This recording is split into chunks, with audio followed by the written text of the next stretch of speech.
Hello friends, இன்றைக்கி நம்ம வீடியோவில் குவைத்திலேருந்து வந்திருக்கோம் சில மிக முக்கியமான அப்டேட் பற்றி தான் நம்ம பார்க்க போகிறோம். குவைத் நாட்டில் ஒரு இந்தியர் உயிரிழப்பு சம்பவம் பற்றியும், குவைத் அமீர் அறிவித்த 539 கைதிகளுக்கு மன்னிப்பு பற்றியும், மார்க்கெட் மற்றும் டிராஃபிக் சோதனை நடவடிக்கைகள் பற்றியும், ட்ரக் அண்ட் லேபர் லா மீறல் கைது நடவடிக்கைகள் பற்றியும் ஃபுல் டீட்டெயிலாக பார்க்கலாம். வீடியோவை ஸ்டார்டிங்லேருந்து எண்டிங் வரைக்கும் ஸ்கிப் பண்ணாமல் பாருங்கள். ரொம்ப முக்கியமான தகவல்கள் இருக்குது. ஃபர்ஸ்ட் அப்டேட் குவைத்தில் இந்தியர் உயிரிழப்பு பற்றி பார்க்கலாம். இது ரொம்பவே துயரமான செய்தி. இந்திய நாட்டைச் சேர்ந்த 44 வயது இந்தியர் ஒருவர் குவைத்தில் உயிரிழந்துள்ளார்.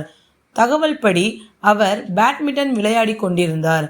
திடீரென மைதானத்தில் கீழே விழுந்துட்டாரு. விழும்போது தலையில் காயம் ஏற்பட்டது. உடனடியாக மருத்துவமனைக்கு கொண்டு செல்லப்பட்டார். ஆனால் மருத்துவர்கள் அவர் உயிரிழந்ததாக அறிவித்தனர். இந்த தகவல் இந்திய சமூகம் முழுவதையும் அதிர்ச்சி அடைய செய்துள்ளது. இப்படிப்பட்ட சம்பவங்கள் நமக்கு ஒரு முக்கியமான நினைவூட்டலை கொண்டு வருது. அது என்னன்னா, உடல் நல பரிசோதனை ரொம்பவே அவசியம். ஹார்ட் செக்அப் ரெகுலராக பண்ணணும். உடற்பயிற்சி செய்கிறதுக்கு முன்னாடி நம்ம உடல்நிலை சரியாக இருக்கான்னு செக் பண்ணிக்கிறணும்.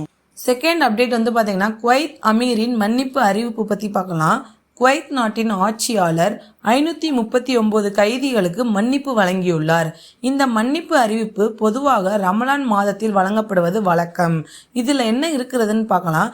சிறிய குற்றங்களில் தண்டனை அனுபவித்தவர்கள், நல்ல நடத்தை காட்டிய கைதிகள், சமூகத்தில் மீண்டும் வாழ வாய்ப்பு வழங்கப்பட்டது.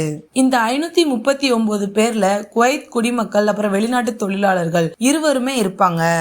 ஏன் இந்த மன்னிப்பு வழங்குறாங்கன்னா, மறுசீரமைப்புக்காகவும் சமூகத்தில் மீண்டும் இணைத்தல் அப்புறம் புதிய வாழ்க்கை தொடங்க வாய்ப்பு கொடுத்துருக்காங்க. இது மனிதநேய அடிப்படையில் எடுக்கப்படும் ஒரு முடிவு தான். நெக்ஸ்ட் அப்டேட் பறவை மார்க்கெட் சோதனை பற்றி பார்க்கலாம். குவைத் அமைச்சக அதிகாரிகள் பறவை விற்பனை செய்யப்படும் மார்க்கெட்டில் சோதனை நடத்தியிருக்காங்க. ஏன் இந்த சோதனை நடத்தியிருக்காங்கன்னா, சுகாதார விதிமுறைகள் பின்பற்றப்படுகிறதா, விற்பனை அனுமதி சரியாக நடக்குதா, மிருக நல சட்டங்கள் பின்பற்றப்படுகிறதான்னு செக் பண்ணுறதுக்காக தான். அதிகாரிகள் நேரடியாக கடைகளை பார்வையிட்டு ஆய்வு செய்தனர். இது ஒரு சாதாரண சோதனை அல்ல.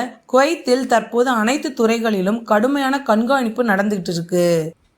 நெக்ஸ்ட் அப்டேட் டிராஃபிக் காம்பெயின் மற்றும் கைது நடவடிக்கை பற்றி பார்க்கலாம்.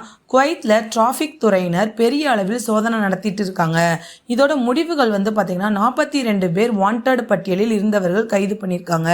11 பேர் ட்ரக் வழக்கில் கைது பண்ணியிருக்காங்க. லேபர் லா அண்ட் ரெசிடென்ஸ் லா மீறியவர்களை கைது பண்ணியிருக்காங்க. குவைத் அரசு தற்போது ரோடு சேஃப்டி சட்ட அமலாக்கம், குடியுரிமை சட்டம், வேலை சட்டம் இவைகளில் கடுமையான நடவடிக்கை எடுத்து வருது. சட்டத்தை மீறினால் என்ன நடக்கும்னா, குவைத்தில் ரெசிடென்சி எக்ஸ்பைரி இருந்தால் அபராதம் போடுவாங்க. வேலை விசா மீறினால் கைது பண்ணுவாங்க. ட்ரக் வழக்குக்கு மிக கடுமையான தண்டனை வழங்குவாங்க. டிராஃபிக் விதிமுறை மீறினால் பெரிய ஃபைன் போடுவாங்க. அதனால் ஃப்ரெண்ட்ஸ், எல்லா டாக்குமெண்ட்ஸும் வேலிடாக வச்சுக்கோங்க. சட்டப்படி வேலை பாருங்கள். தவறான வழிகளில் ஈடுபடாதீங்க. இந்தியர்கள் கவனிக்க வேண்டியது என்னன்னா, இந்தியர்கள் குவைத்தில் அதிகமாக இருக்காங்க. அதனால் சிவில் ஐடி வேலிடாக வச்சுக்கோங்க. விசா ஸ்டேட்டஸ் சரிபார்த்து கொள்ளுங்க. டிராஃபிக் ரூல்ஸை பின்பற்றுங்க. போலீஸ் கேம்பெயின் நேரத்தில் ஒத்துழைப்பு கொடுங்க. ஃப்ரெண்ட்ஸ், இன்றைக்கி நம்ம வீடியோவில் ஷார்ட் அண்ட் ஸ்வீட்டாக என்ன பார்த்துருக்கோன்னா, இந்தியர் உயிரிழப்பு பற்றி பார்த்துருக்கோம். 539 கைதிகளுக்கு மன்னிப்பு வழங்கியிருக்காங்க, அதை பற்றி பார்த்துருக்கோம். மார்க்கெட் சோதனை பற்றி பார்த்துருக்கோம். டிராஃபிக் மற்றும் ட்ரக் கைது நடவடிக்கை பற்றி பார்த்துருக்கோம். இந்த தகவல் உங்களுக்கு ரொம்ப யூஸ்ஃபுல்லாக இருக்கும்னு நினைக்கிறேன். மறக்காமல் நம்ம சேனலை சப்ஸ்கிரைப் பண்ணிக்கோங்க. தேங்க்யூ.